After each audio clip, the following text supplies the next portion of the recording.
Well, you know it's going to be a good day when you look into the comments and Jess says, look at me, I made it on time today. Welcome to the show, everybody, and Jess for being here at the start of the program. Welcome to the PHLY Sixers podcast here on a Wednesday as we are brought to you by Rothman Orthopedics and Bet365 alongside Derek Bodner, Kyle Newbeck. I'm Devon Givens.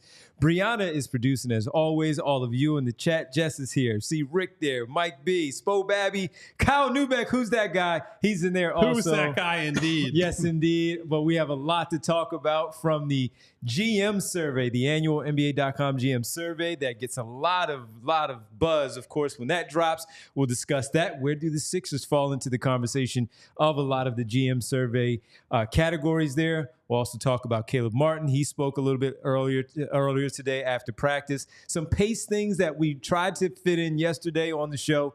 Could not get that in there, so we're going to discuss the pacing of the Philadelphia 76ers that we saw in Game 1 against the Breakers and how that might translate to some of their success during the regular season as well. So a bang-up show, a full show for you here today. Got you all covered. Pants on for everybody, which is being pointed out in the chat. Said that we're all freezing. Say it only happened because we have to go to an event tonight. Yeah, that's correct. And I didn't want to, it could be 50 degrees when we leave it, so I don't want to. So you said 60 degrees is your hoodie, shorts. If it was like today, I think today's like a mid to upper 60s. Yeah, it's like 68. I'd be wearing shorts right now if I didn't have a night event. With a hoodie. Yeah. All right. Yeah. Got you. That's always a good look. Always a good look. But yes, we have an event tonight. So we put clothes on today. Yeah. And we'll have some fun later on. I hope we put clothes on every day. I hope we don't walk in one day and Devon's like, screw it. New day, new me. We all family. You would be able to tell the effectiveness of Blue Chew if we did that, though. All right. Moving on. Let's get to it. The basketball talk. Let's get to that. And let's discuss some things with the GM survey. And one of the first things that jumped out at us, as always, when you look at these GM surveys, whatever city you're in, you're always looking for your city, especially with us, with the team that we cover, the 76ers. Where are they? They had a bang-up offseason acquiring Paul George and the rest of the cast that they built this roster up to be. Expectations are very high. So what do the GMs have to say about that? So the first thing is, in fact, the best player. So when you see the show, you see the graphic, and you see the GM survey, it's Joel Embiid, it's Nikola Jokic. It's always those two. It's always going to be those two. Who is the best player? Who's the better option? Kyle, when you look at them, and the best center in the NBA. And it's by a wide margin. Now, there are a lot of things that can go into factoring why they decided that. But as always, you guys jump at it right away, and I'll throw my stuff in there. It's a big, wide margin of the best center in the NBA between Jokic and Embiid is second. It's a big margin. Yeah, look, I mean, Jokic has been a dominant player for the same 5-year stretch that Joel has been, and he's had more individual success. I don't think it's, or I should say, he's had more team success that he's been a part of and he's been the main driver of, right? And we can sit here and say, when they play straight up, Joel outplays them essentially every single time they play. Might not always get the win, but often is dominating the stat sheet, is dominating the individual battles, and that's all well and good.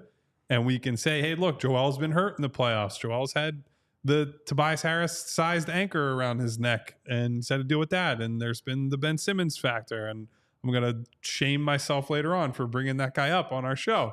And we can make all these excuses at the end of the day.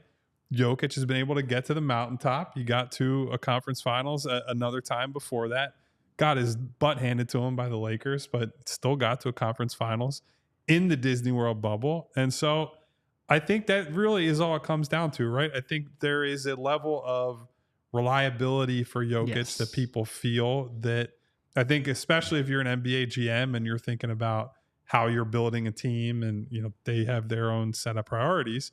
I think that ability to go into every game, every night, every playoff run and feel a much higher degree of confidence that Jokic will be available, that gives him the edge, right? Because, you know, talent-wise, Joel is up there not just with Jokic as best center, but best players in the league, deservedly won an MVP, is in those all-NBA conversations every year. But it is always that feeling of like, when is the trap door going to appear in front of him and in front of the team? And that's not really the case with Jokic. Yeah. Look, the combination of reliability, like this is a guy who plays 70, 75 games every year. The proven track record in the playoffs, or at least a lot more proven than Embiid so far. That's tough to overlook. And he is going to give you, you know, incredible stats each and every year. Like there's just a consistency in what he brings, a reliability in what he brings. And he's done more in the playoffs than Joel. It is not surprising at all that he would be at the top of this survey. And people are talking about like the margin seems disrespectful. Well, last year he had 93% of the votes. So Joe actually got 2 more votes this year, or the field did. The way it breaks down looks like Jokic got 26 votes, Embiid 3, and Wemby 1. They got Troy Weaver out of there. That's what happened. He got 2 fewer votes than he did last year. So there has been some of that ground covered.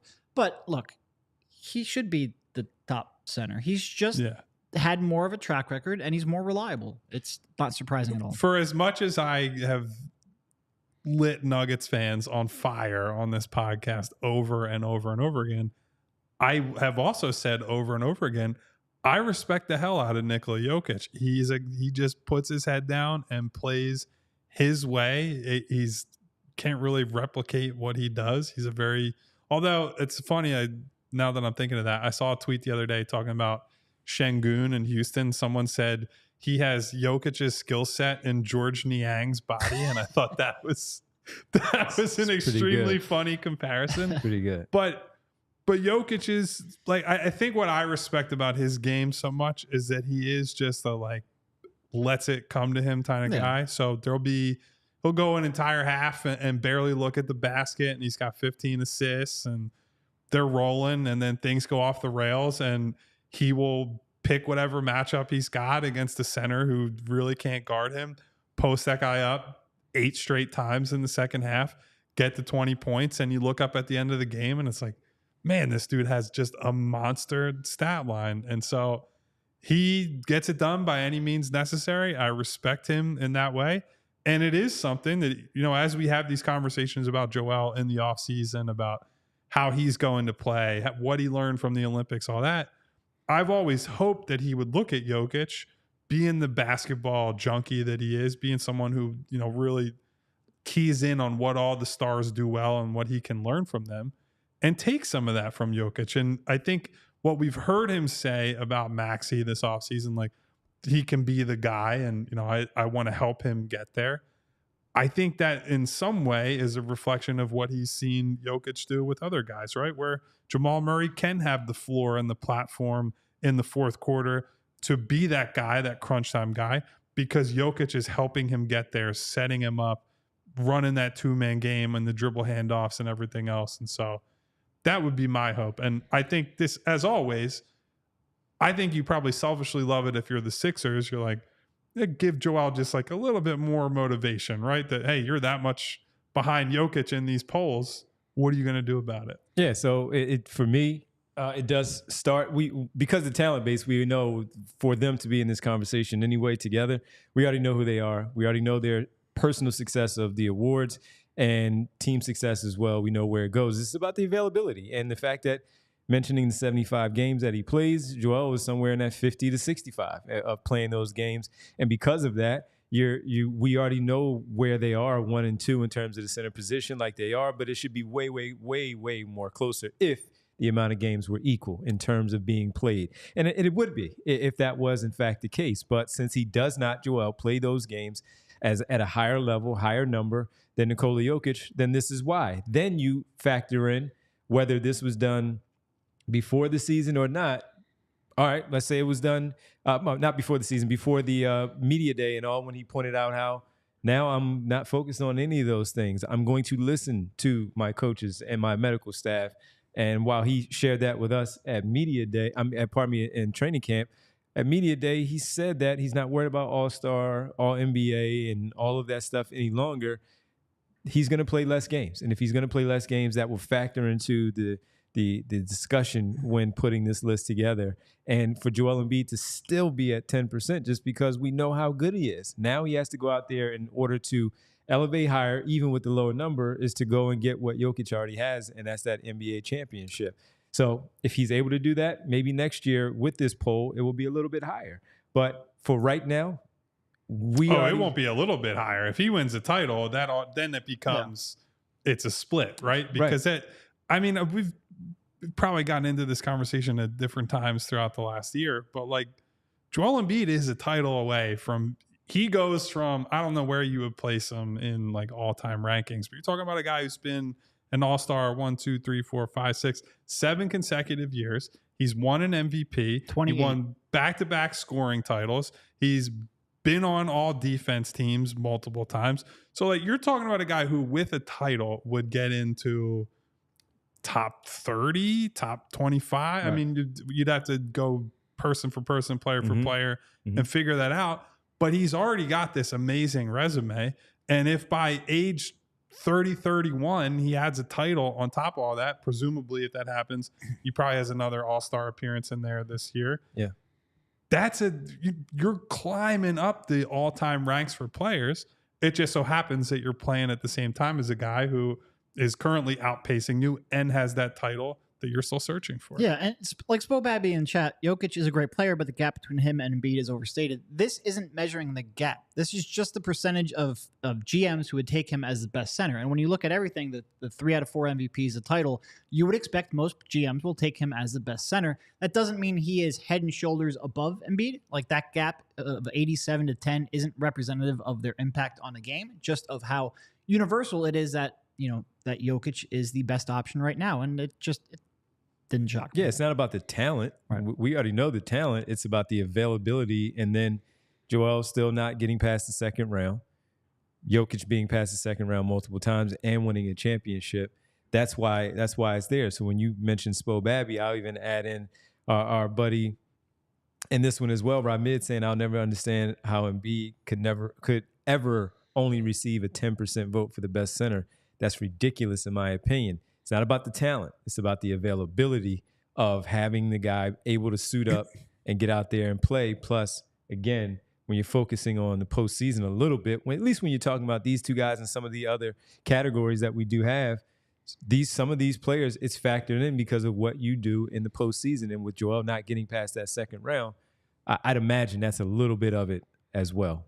Also, like, it's just bad luck that the person he's like the other main defining force of this last 5 years of basketball is also a center. Like it doesn't mean, and it doesn't take anything away it doesn't take anything away from what Joel Embiid has developed into. It's just the generational player is also a big man. Well, it's like, different version of a similar, it's like Clyde Drexler in the 80s, incredible shooting guard, right? Hall of Fame player, was on the dream team, like has all these accolades, all-star, all-NBA, led a Portland team to the finals. Unfortunately, he was playing at the same time as Michael Jordan. And I'm not saying that Jokic is the Michael Jordan of centers, but when you're directly competing for a guy for the title of, best center in the world, best point guard in the world, whatever it is, if there's a guy who is in front of you in accolades, has won a title, and frankly is just able to be healthy more than you are, it's going to be hard to beat that guy out. I think on their best day, I would absolutely take Joel. But do you get that best day as often and as consistently and as reliably, more important? I don't think so. And I think that's how NBA GMs look at it. I wish that wasn't the case, right? I wish that I never want guys to get hurt. I want to see the best of the best of the best from everybody. That's what makes sports fun. It's not, some team walks through the playoffs playing a bunch of injured teams and whatnot. You want to see the best of the best. I wish Joel could play all 82 games, play every game in the playoffs, and I would sit here in our chairs here on the set and be like, screw all those Nuggets fans. Joel's the guy. He's the number one, but you can't do that, and that's just something you have to make peace with. What you don't have to make peace with are the coaching rankings, which there's some former Sixers head coach appearances on there that I would say I disagree with. And by the way, speaking about Joel going up against Jokic and Kyle going at the Denver Nuggets people, we do it when they play head-to-head because Joel handles him. And the problem is then the discussion happens when he doesn't play in Denver, and then it changes everything. But as Kyle said, if he goes and wins the championship this year or next year, it's going to look totally different in these rankings here, in this category. And his whole discussion now changes, not just the rankings of all time, but they can no longer talk about what he hasn't done in the postseason because he did get, and in this particular case, let's say it is next season, maybe it's against Denver, maybe it's not, but he has the same amount of championships as Nikola Jokic at the end of the 24-25 season. Hypothetically, of course, we don't know. We can't fast forward through the 82 games. We'll see how it all plays out. But as far as the coaches go, let's talk about that because Kyle laid that one up. We'll do that. We have some more to get to also, like breakout seasons. Is there a 76er in there? Off-season championship odds, all of that stuff. We'll talk about Caleb Martin a little bit later as well right here on the PHLY Sixers podcast.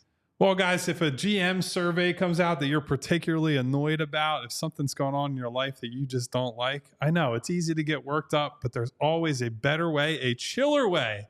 So when you walk away from your computer, when you walk out of the Wells Fargo Center after a dispiriting Sixers loss, you can always choose chill and then reach for an ice-cold Coors Light. With Coors Light, you know you're getting an ice-cold beer because the mountains turn blue on the bottles and cans right when they hit that perfect temperature.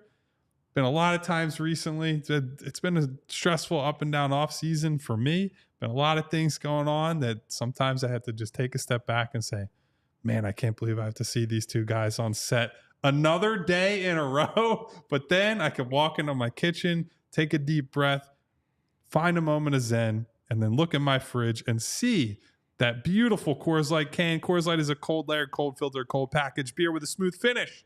Mountain cold refreshment no matter where you are. So when you choose to rise above it all, choose chill, choose Coors Light. Get Coors Light delivered straight to your door with Instacart by going to CoorsLight.com/PHLY basketball. Celebrate responsibly. Coors Brewing Company, Golden, Colorado. And a big game for Philadelphia today. This is the baseball version as the Game 4 do or die, stay alive game in the 5-game series. New York hosting Philadelphia. And right now, New York is the favorite, -120 to take this game. The over-under on runs is also an interesting one at -7.5. So if you're looking and you're feeling good, Captain Ranger on the mound today, and you feel a little bit better about your team, staying alive, bringing the game 5 back to Philadelphia in this tough environment, then you make sure you go to our good friends from Bet365. It's never ordinary. Over 90 million users worldwide, 780,000 events each year, live streamed on Bet365's app, and you get early payouts across NBA, NFL, NHL, and MLB. They are so fantastic that even with, right now, new customers can get $200 in bonus bets when you bet just $5. Use the code PHLY365 to sign up. Deposit $10 in place of bet for $5 to get $200 in bonus bets. Bonus bets can be used on the spread, totals, player props, futures, and more. And I'll give you one bet boost that they have on the app right now that's pretty good. For Philadelphia, Kyle Schwarber to hit 1 home run, helping out their case, and Aaron Judge for the other New York team in the American League also, and that is boosted to plus 1962.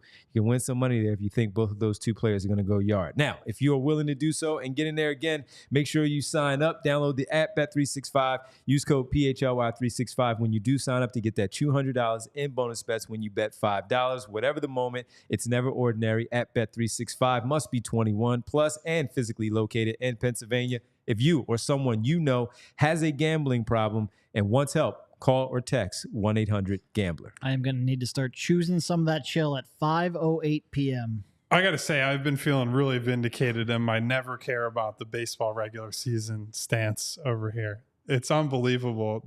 People are so worked up about this team. It's like, they won 95 games. It's like, great, man. They won like 58% of their games. They're not actually that good. Nobody in baseball is that good.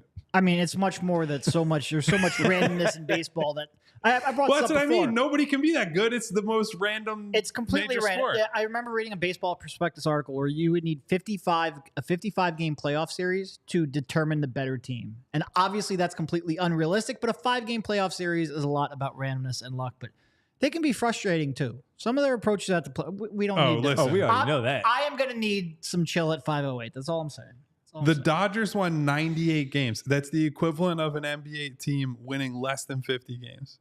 That's they're the best team in baseball. Nobody's that good. So treat baseball for the first 5 months of the year as a good excuse to go outside and drink with people on a weeknight. That's kind of my philosophy. I'm as mad as other people are about yesterday in this series, but like, considering you don't really watch baseball, I'm not sure you're quite as mad as everybody else. No, it's like, because it's, I mean, just as somebody who grew up watching the sport and watching all the Philly teams, watching Alec Boehm take 5 pitches and 4 at bats is still like, I want to throw a remote through a TV. Yeah. But no, I intellectually, I understand that the playoffs are too random and I shouldn't get emotionally invested in them, but I can't. Yeah, I love baseball. I get it. Everyone drives has me freaking insane. They're stupid things to get mad at, like me with everything. And guess what? We'll be tuned in at 5:08, checking it out. We'll be checking it out. I mean, Kyle and I were we were so locked in for game 1. We're in the airport waiting for our flight from Miami. We're like, all right. We had to stand in the Miami Heat store at the airport to be able to watch the game because for some reason, the bar in the Miami airport, they only had NASCAR and college football, no other channels. And we asked for the baseball game on the network. That's a, big time network. They didn't have it. Well, you could have walked 1.5 miles to the other side of the concourse and seen whether they had another bar showing it. No, one of the most inconvenient airports I've ever been in. It was unbelievable. All right, well, we'll be there for game number 4. Hopefully a game 5. Will Alec Boehm show up today? I don't know. Nobody does. We will find out. All right. Kyle teed up the coaching thing, and it's very interesting. When you enough about Rob Thompson. Yeah, enough. Well, yes, enough about Rob Thompson. Get to him a little bit, babe. Who has the best head coach in the NBA? That's one question. Then there's another. Head coach, the best manager, motivator. Okay, so this is the one I wanted to key in on. Yeah. Yes. Which head coach, best manager, motivator of people? Eric Spoelstra, number 1. Steve Kerr, number 2, which, debatable. I think it's more than debatable at this point. Tied for 3rd with 10% of the vote each. Joe Mazzulla, Greg Popovich, and would you ask Pop that question himself, Doc Rivers, best manager, motivator of people. So I don't want to point to like the 15 different guys who have been like, yeah, Doc screwed this up, or Doc told me this, and this is what actually happened. Tyrese Maxey certainly had his situation where Doc essentially demoted him and then was like, oh no, it was all Tyrese's idea to start D'Anthony and move him to the bench. But this came up recently where I said, no, Doc does he gets credit for being like the CEO coach guy. He really only gets credit for it because he had one team that had Kevin Garnett on it, who might be the biggest psycho in a good way to ever play in the NBA. I don't know who's voting for Doc as like a top motivator at this point. Like, oh, you really manage things well. Yeah. He sort of reminds me a little bit of Colangelo, where like he was thought of so much as a relationship guy, in part because he never shut the bleep up about how much of a relationship guy he was. Bingo. And Doc is such a glorious self-promoter that I think people just kind of like accept it as gospel at this point. And he'll seem like it seems like he says stuff. He was on television. He seems like he says stuff. Might be the most accurate description of Doc Rivers. That's also ever what people made. say about me on this show. Yeah, well, no. I think people say a little bit better things about you. But yeah, it seems like he says some meaningful things, right? He knows how to manipulate certain things within the media. He's very well media trained. He did television. He knows how to work the people that he wants to get that message out there to the people. And it goes a long way. The relationships that he has in the NBA are very good. When you hear people talk about Rivers around the association, he has good relationships around. Now, is that with the GMs? Some. They're the ones making this list here. and they put him up there. So I think that's part of it when it comes to Rivers. It wouldn't be for us. It wouldn't be on that list. Certainly wouldn't put him there.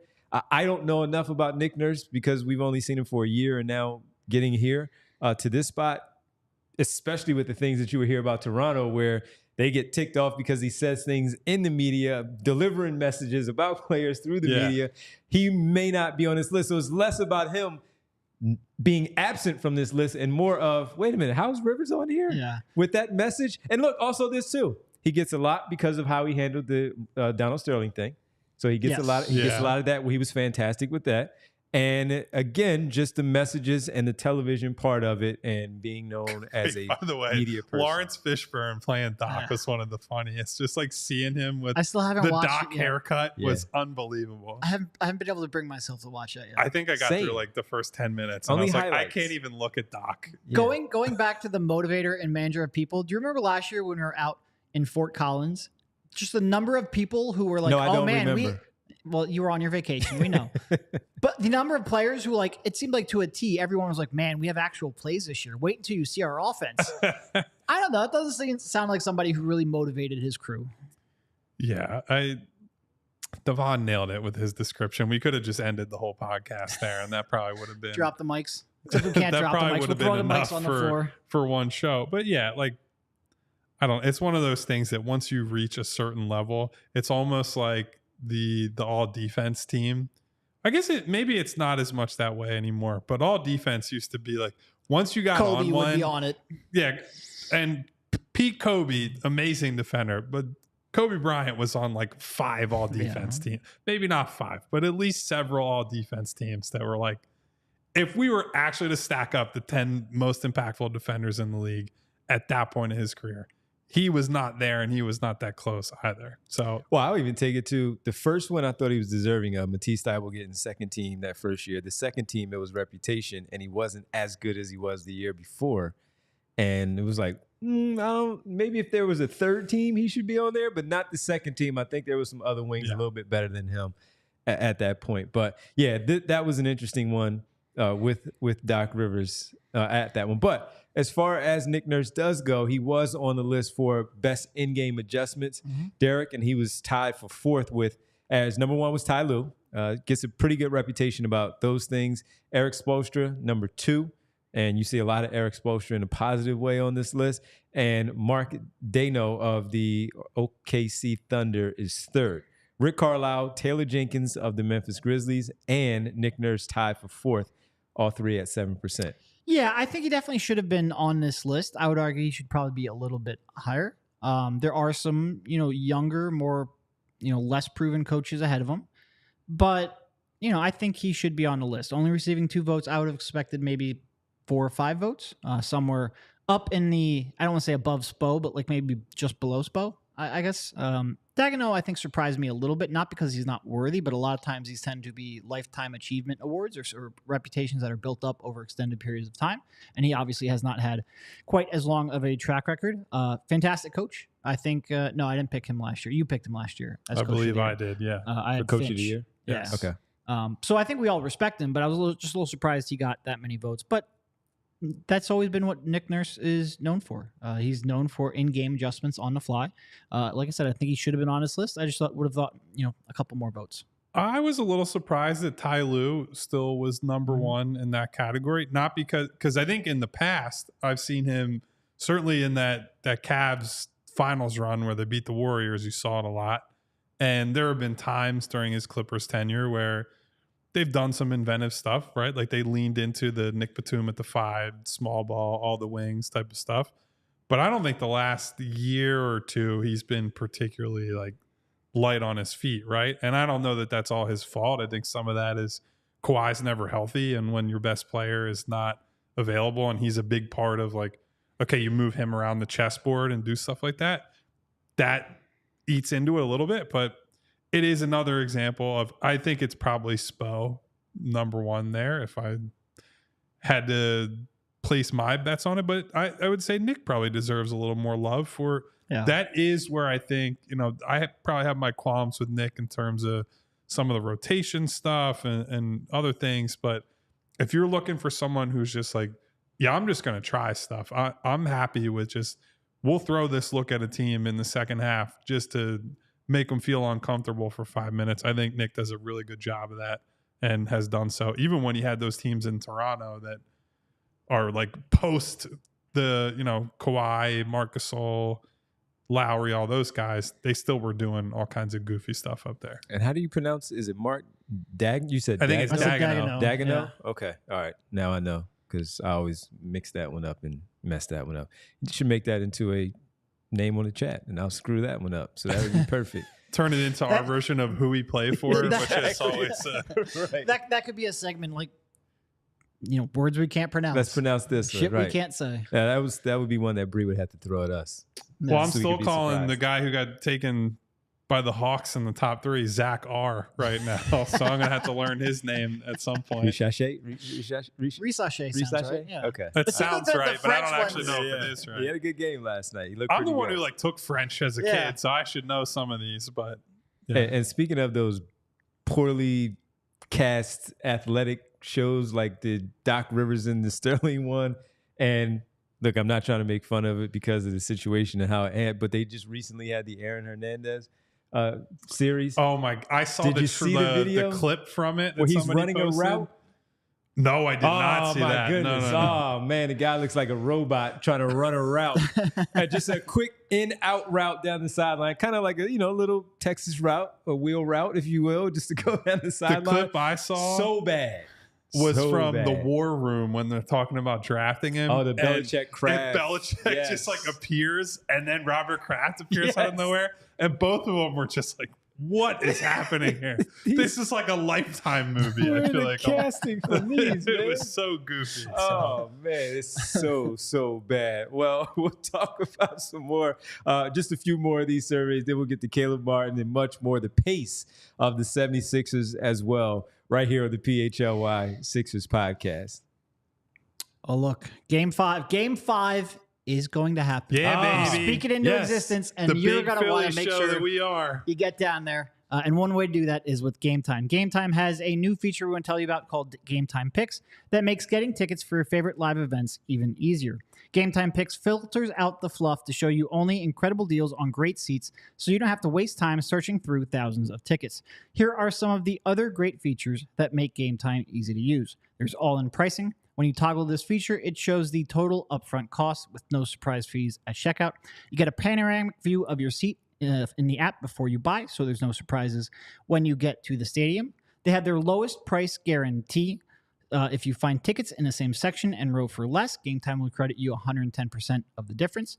And with the Game Time ticket coverage, your purchase is covered with the most flexible customer service policy in the ticketing industry. And then, of course, once again, there's the Game Time Picks, which shows you only the best deals, so it makes it easier to save more on sports, concerts, comedy, and theater. Take the guesswork out of buying tickets with Game Time. Download the Game Time app, create an account, and use code PHLY for $20 off your first purchase. Terms apply. Again, create an account and redeem code PHLY for $20 off. Download Game Time today. What time is it? It's Game Time. Well, it might be time for you, as Derek is talking about getting ready for the game.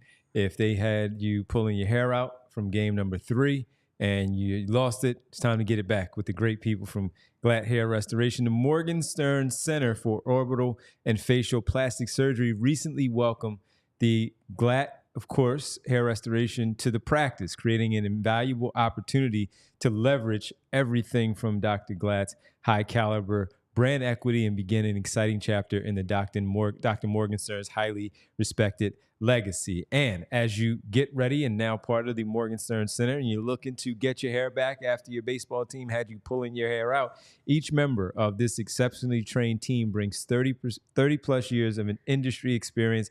Hair restoration is all they do. So if you want to get back, you want to look right for the parade, and you don't want, of course you're going to have your baseball hat on because you're representing your team, the epic comeback that it would be.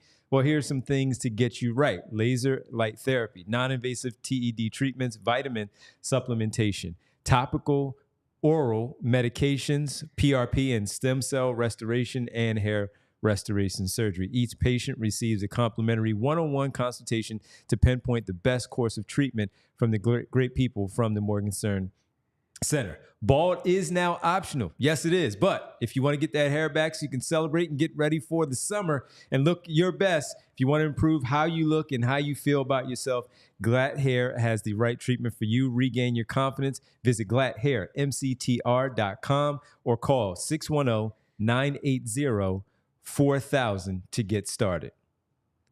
All right.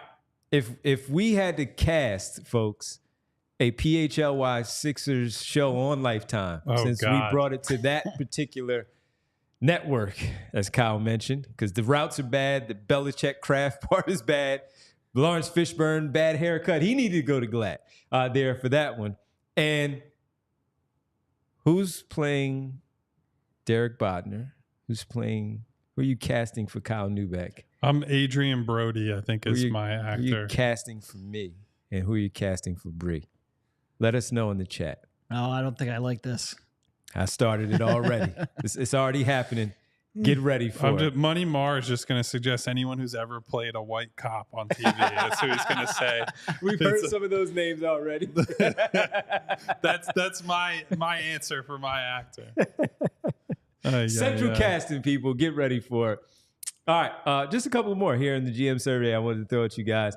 Specifically with the breakout season, I wanted to go there first because you have Jalen Williams, OKC. Already talked about it as an all-star a season ago. Did not make it, but he was very, very good. I thought he already really had a breakout kind of season, and the same can be said for John Morant, who they have at 10%. He's an all-star. That's just he's breaking back out. That's a comeback. Yes. Victor Wembanyama, I can see that.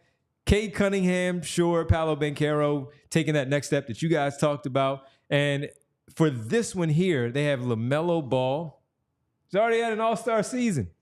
Anthony Edwards, Tyrese Maxey is on here, and he is an all-star also. So I'm a little curious of how this breakout season category went, what their definition of breakout season is. It's one of those where I'm like, is it, maybe NBA GMs aren't actually that smart. Is it all like, what is it? Maybe they're as confused about how to categorize these things as everybody else is. Because, I think Jalen Williams' breakout already happened. Had it. Well, John Morant has definitely happened. Broke he's out. An all-NBA guard. Unless you're saying he broke out of the NBA prison from Adam Silver saying, hey, you better clean your act up, buddy. Yeah, Anthony Edwards getting a vote. He's on the list. Dude, he was on the Olympic team and was one of the stars of the playoffs. I don't know what else you want from... I don't know. Unless a breakout is like you win the title. I don't know what the standard is there. Yeah, so... That's one of those eye of the beholder type questions that I guess you shrug your shoulders and say whoever.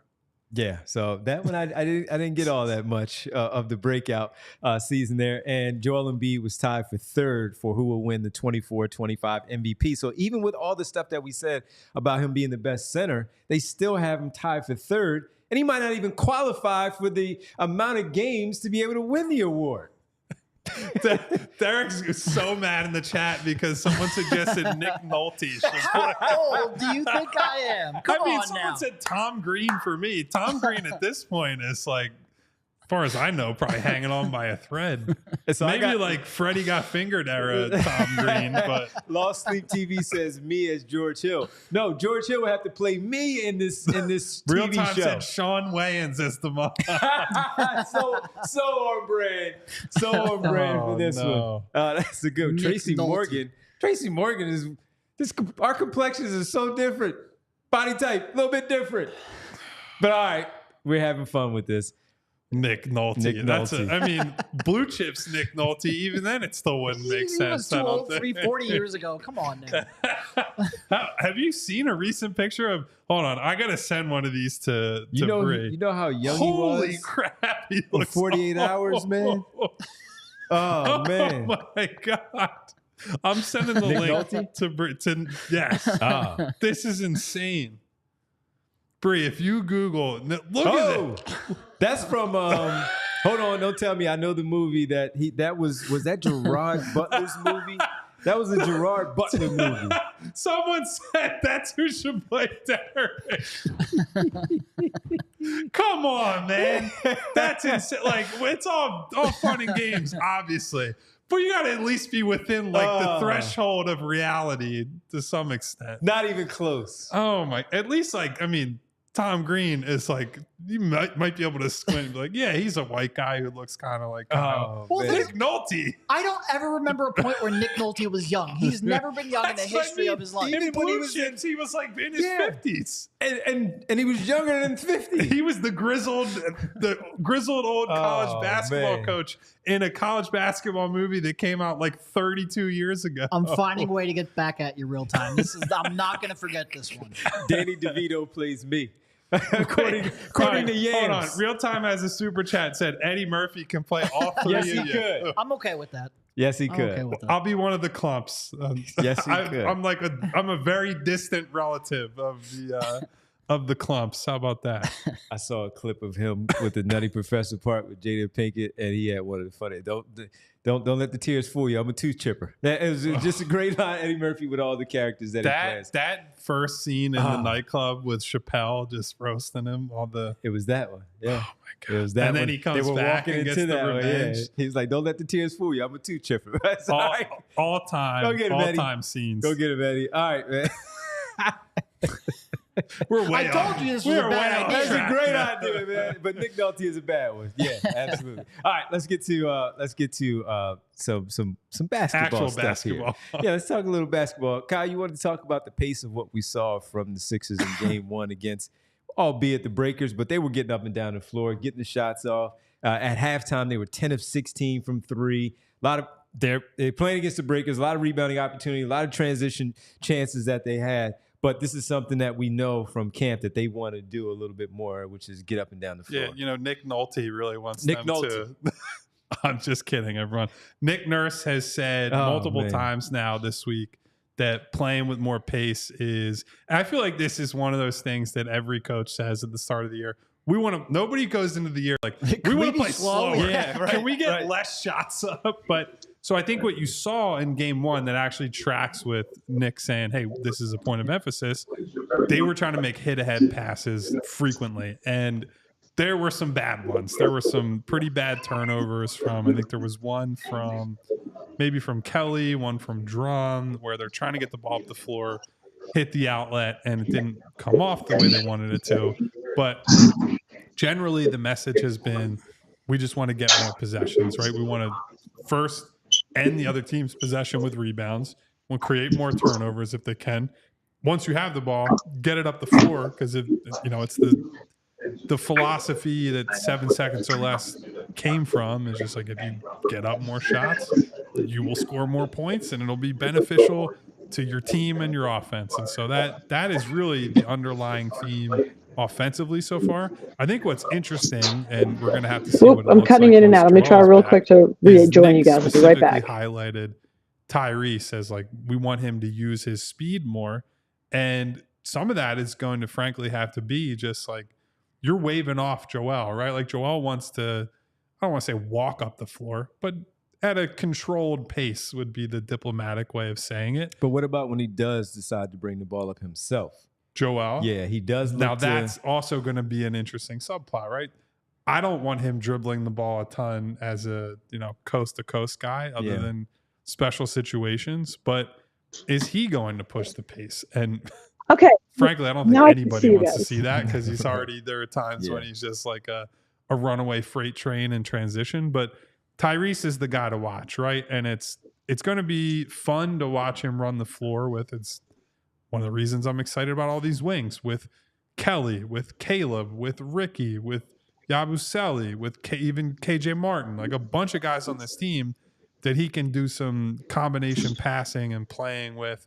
They had a few fast breaks that were uglier than they should have been, where they flubbed. I think it was Ricky and somebody else that someone threw a pass into their shins in Game 1 against the Breakers. Yep. So there will be some growing pains early on. Will probably lead to some turnovers they'd like to avoid. But I think it's a goal. I don't know if they will reach it. I don't know if it'll actually work, but they want to play a lot faster. Yeah, and it's not just so much about getting shots. Well, it's a but getting beautiful shots day. before the That's defense probably sets. not And with not that Tyrese insightful, but Maxey's it is really speed, beautiful out here at City Field. A him lot of looking to push the ball OMG more will be key. signs Outlet in the passes will be stands. key, but also just So having bigger definitely wings some who Mets fans. will fill This the lane when Tyrese does get going and he has somebody running with him. So many times last year he did not, outside of Kelly, have a wing athletic enough to really get out there and push that space or pace. But also just forcing turnovers, getting deflections, and being able to, get those events that will really trigger a fast break. The Sixers did better at that last year than they did in the previous year, but they have way more wings and they can be way more aggressive on the perimeter defensively because of that. And when you force turnovers like that, you will naturally be a fast break team. So I'm very much, looking forward to them maybe not relying on the half court quite as much, not relying on Joel Embiid to create as much. That's both because they have more talent and also because they just have more personnel that can get these fast breaks. I think it will be key, but to Kyle's point, every coach that I've ever covered in every year has said we want to play at a faster pace.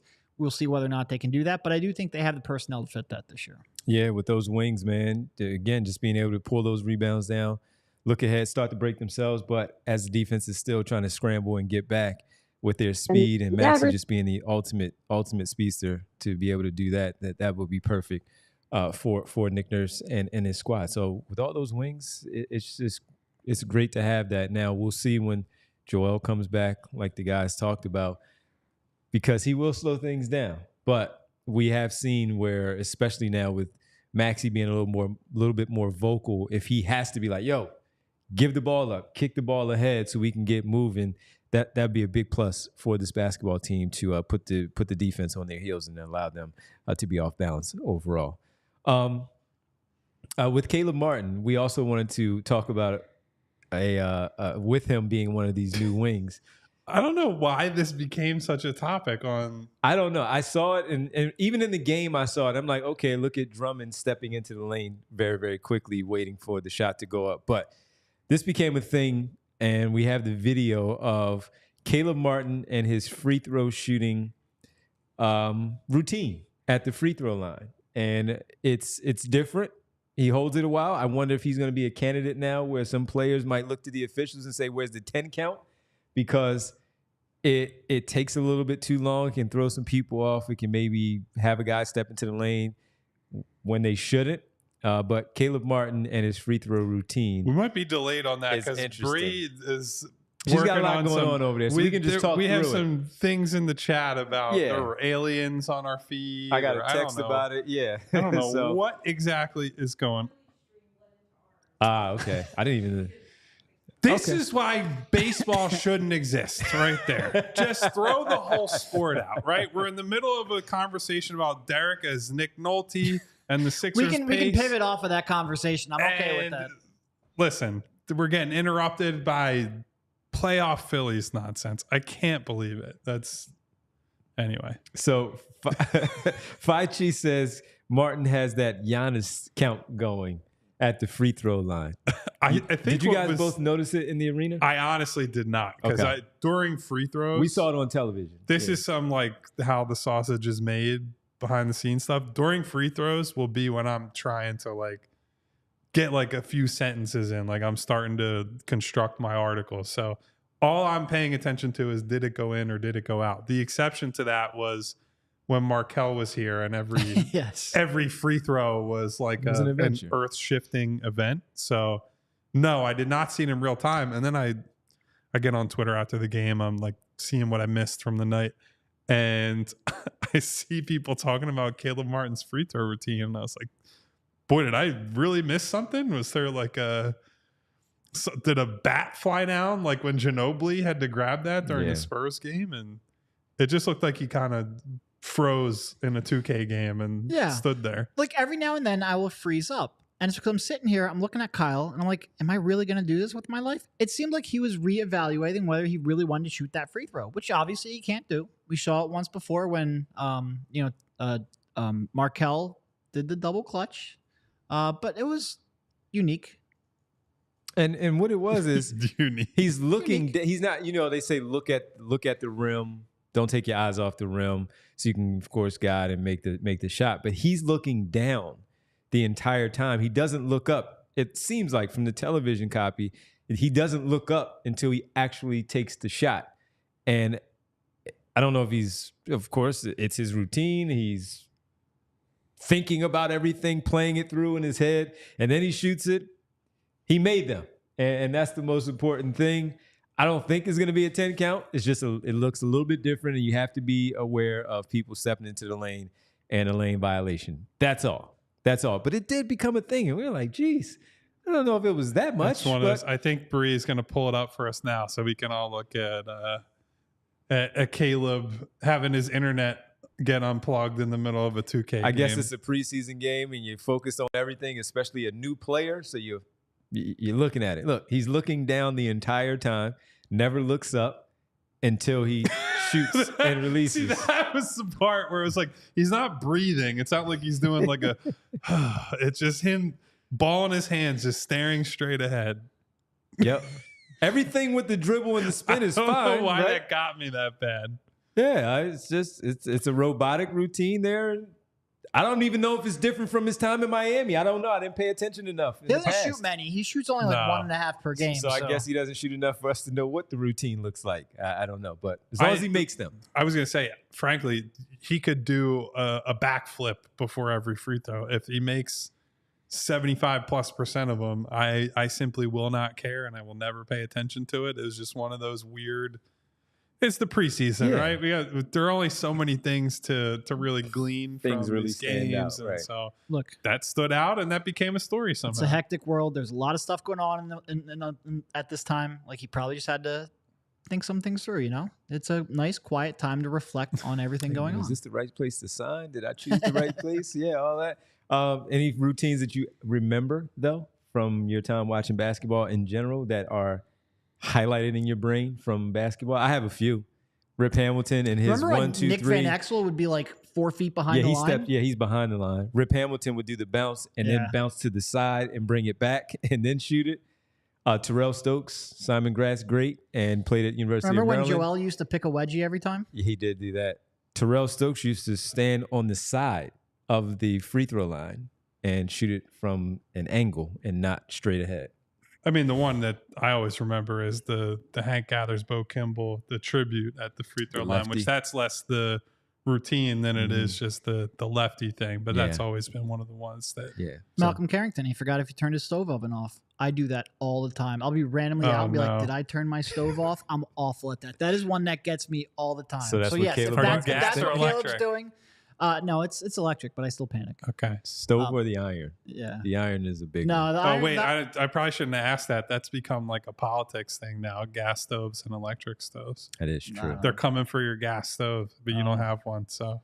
That is true. But no, I don't iron enough. Otherwise, I'd probably panic about that too. X-Man says Simmons' routine is he would miss. All right. You're not wrong.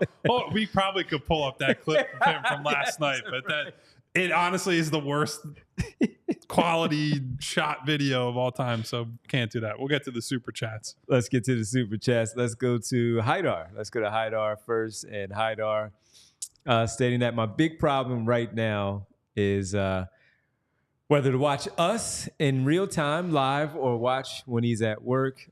Really, really excited about the season and a big Yabusele guy. Well, Haidar, we're so glad that that's thinking about when to watch us is a problem for you. We hope that obviously it's accessible wherever you want to do it, right? You can listen to it in the audio feed. You can watch back the YouTube show after it's done, while it's happening. So however people choose to consume the show, we always appreciate the support. And I think there's some value in showing up live and being able to interact not only with us, because we will make fun of you when you try to call me Nick Nolte of all people, but also you can interact with your fellow fans. And I think it's a great value add to do it live. Yes. But if you can't do it, you can't do it. We just appreciate you tuning in. We always appreciate you tuning in, Haidar. Thanks so much.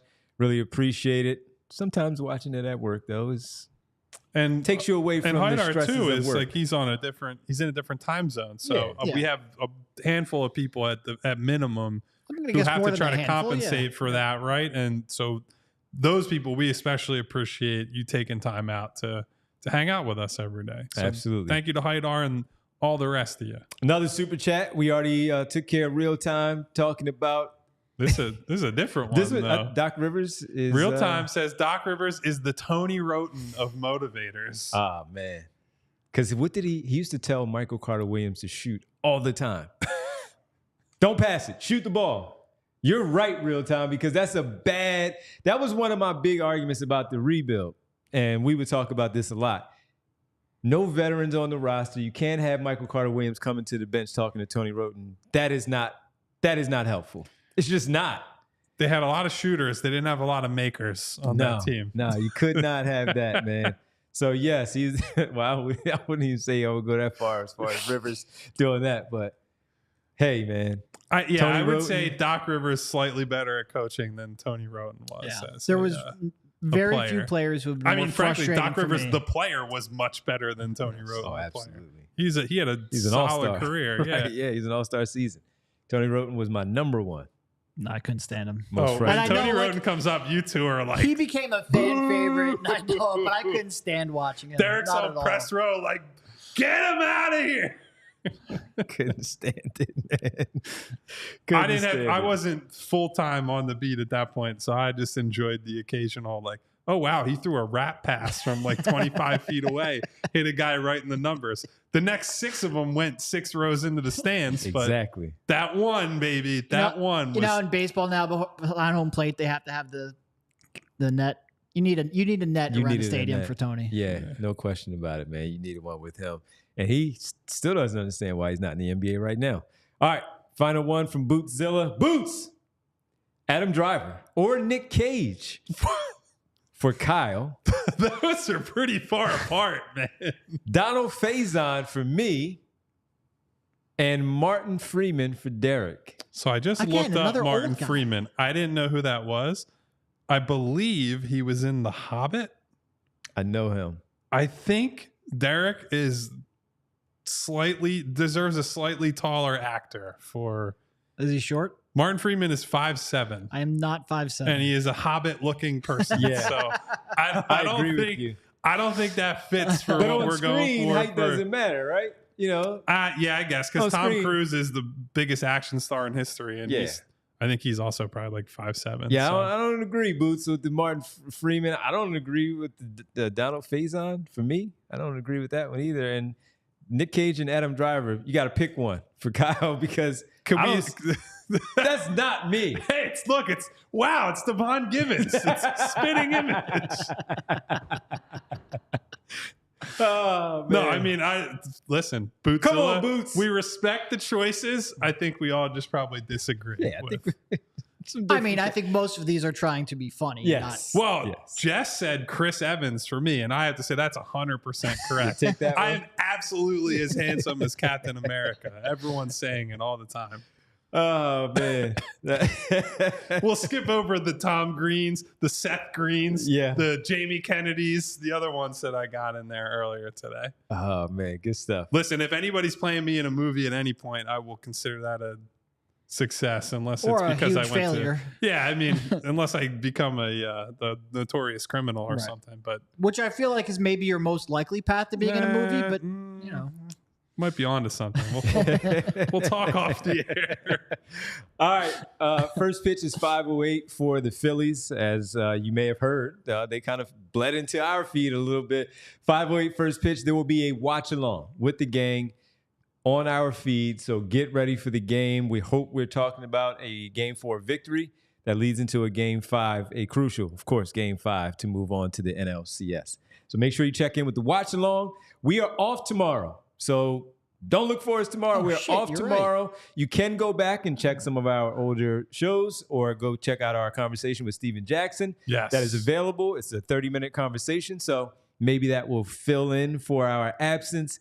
We're off then, and maybe we'll see you tonight at the All the Smoke show at the TLA. So everybody, we'll talk to you then. But before we go, we got the world famous roll call time. We did, by the way, get a Laketh Stanfield for Devon. I feel like that works better than Donald Faison, personally. I like Laketh Stanfield a lot, by the way. I'm just a little lighter than those guys, but I'll take it. It's not going to be perfect. He's a great actor. Thank you to everybody who came through today. Thank you to Brian Knight. Thank you to Jess, who compared me to Chris Evans. Jess. I won't forget that, And Jess. she was early. Thank you to Phi Jess. Chi. Thank you to Jay of the Jungle. What up, Thank Jay? you to Eugene Ross. Thank Gene. you to Money Mar. Thank you to my girl, Winona. Hey, Nona. Malcolm Carrington What up, checking Mal? in. The 2-minute warning, our guy Al What up, checking Al? in.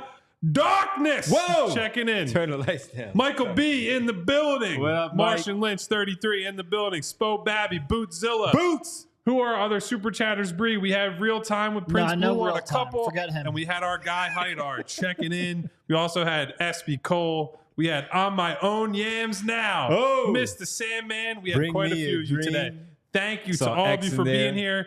Hit subscribe, hit the bell icon so you get notifications when we go live. And hit the thumbs up to say thank you, super producer Thank you, Bree. Bree. We will be back Friday. See you then. See ya. We all silly like the mayor.